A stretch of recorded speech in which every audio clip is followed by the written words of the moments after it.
calls for the United Nations to intervene in the war in Ukraine to help evacuate tens of thousands of people from the besieged city of Mariupol. The United Nations is being urged to step in and help evacuate tens of thousands of people who are currently trapped in the Ukrainian city of Mariupol.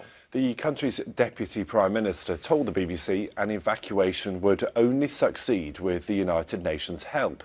The head of the UN is due to meet both President Zelensky and Vladimir Putin next week. President Zelensky claims that Moscow is intending to invade other countries. Simon Jones has more. Under attack, Ukraine's second city, Kharkiv. Russia's assault is intensifying. The dangers are clear. Despite the destruction, some residents are determined to stay. We are going to fight as long as it is needed for the victory. Fresh attempts are being made to get civilians out of Mariupol. 100,000 people are still thought to be trapped there. Ukraine's Deputy Prime Minister says the evacuation will only succeed with the help of the UN. UN right now just observes what is happening in Mariupol, and if the world unites and demands that this evacuation happens, only then it can happen. To try to halt the fighting, the head of the UN will travel to Moscow on Tuesday for talks with President Putin before going to Kyiv to meet President Zelensky on Thursday.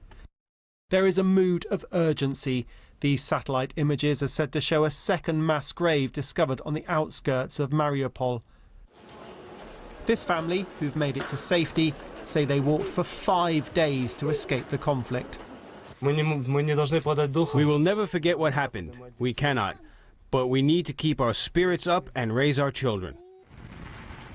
Russia says it has captured an arms depot in the Kharkiv region containing thousands of tons of ammunition.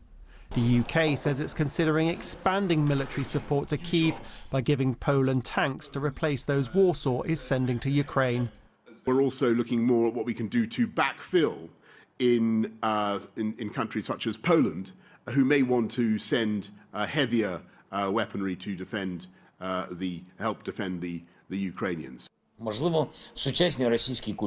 the Ukrainian president has welcomed another UK commitment.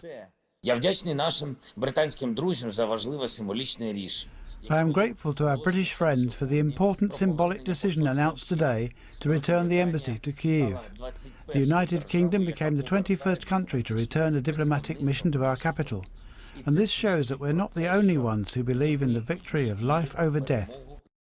Russia has for the first time admitted that at least one crew member died when its Black Sea flagship Moskva sank last week. 27 others are unaccounted for. Ukraine says it struck the vessel with missiles. Moscow has blamed the sinking on a fire. There's claim and counterclaim, but President Zelensky says the attack on Ukraine is only the beginning and that Russia intends to invade other countries. Simon Jones, BBC News. Well, let's speak now to our reporter Joe Inwood, who's in Kyiv. Joe, good morning to you. So we heard from President Zelensky saying the only way to get people out of Mariupol is with the UN's help. Bring us up to date. What do we know about how easy it is for people to get out of Mariupol right now, given the offensive that is currently taking place there?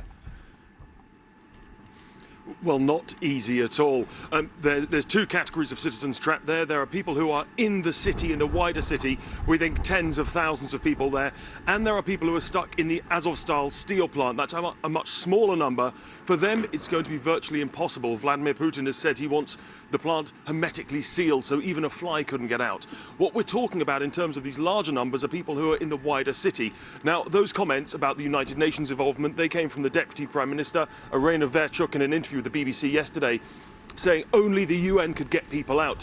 But in a rather kind of contradictory statement, she also said yesterday there was some hope for a civilian corridor this weekend. And in fact, in the last hour or so, the City Council has said that they hope a humanitarian corridor, some buses, will be leaving at 12 o'clock local time. That's 10 o'clock in the UK at some point today. Now, the original hope had been for an Easter truce, which would allow buses to come out, people to come out. That was, we're told, rejected by the Russians.